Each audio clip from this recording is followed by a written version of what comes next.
বৈষম্যবিরোধী ছাত্র আন্দোলন ঘিরে মানবতা বিরোধী অপরাধের মামলায় সাবেক প্রধানমন্ত্রী শেখ হাসিনা, সাবেক স্বরাষ্ট্রমন্ত্রী আসাদুজ্জামান খান কামাল ও সাবেক আইজিপি চৌধুরী আব্দুল্লাহ আল মামুনের বিরুদ্ধে সাক্ষ্য দিয়েছেন শিক্ষার্থী আব্দুল্লাহ আল ইমরান। ওনার সামনে বলা হয়েছে যে নো রিলিজ নো ট্রিটমেন্ট। সোমবার আন্তর্জাতিক অপরাধ ট্রাইব্যুনাল 1-এ বিচারপতি মোহাম্মদ গোলাম মর্তুজা মজুমদারের বেঞ্চে দ্বিতীয় সাক্ষীর সাক্ষ্য গ্রহণ করা হয়। জানা যায়, গত বছরের 19 জুলাই রাজধানীর বিজয়নগর পানির ট্যাঙ্ক এলাকায় শিক্ষার্থী আব্দুল্লাহ আল ইমরান গুলিবিদ্ধ হন। তার বাঁ হাঁটুর নিচে গুলি লাগে।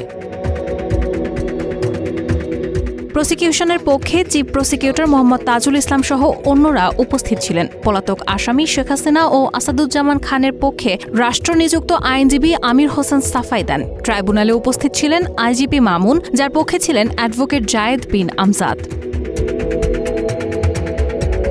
সাক্ষ্য প্রদানকালে আব্দুল্লাহ আল ইমরান বলেন, রাজধানীর আগারগাঁওয়ে জাতীয় অর্থোপেডিক হাসপাতাল ও পুনর্বাসন কেন্দ্র পরিদর্শনে গিয়ে Sheikh Hasina no treatment no release নির্দেশ দেন। আল ইমরান এই নির্দেশ শুনেছিলেন বলে তিনি জানান।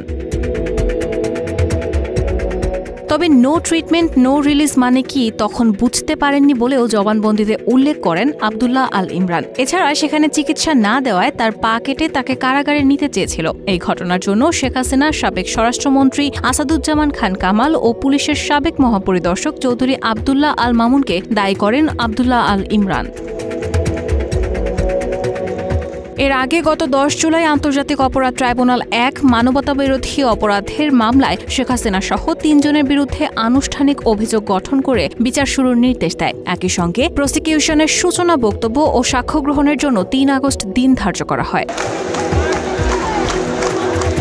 সেদিনই প্রথম সাক্ষী হিসেবে আদালতে হাজির হন মাইক্রোবাস চালক খোকন চন্দ্র বর্মন, যার সাক্ষ্যের মধ্য দিয়েই আনুষ্ঠানিকভাবে শুরু হয় এই বহুল আলোচিত মামলার বিচারিক প্রক্রিয়া। 3 আসামির মধ্যে চৌধুরী আব্দুল্লাহ আল মামুন ট্রাইব্যুনালে উপস্থিত থেকে রাষ্ট্রপক্ষের রাজসাক্ষী হওয়ার আবেদন করলে তা গ্রহণ করে আদালত। শর্ত ছিল তিনি যেন সম্পূর্ণ সত্য উদ্ঘাটনে সহায়তা করেন।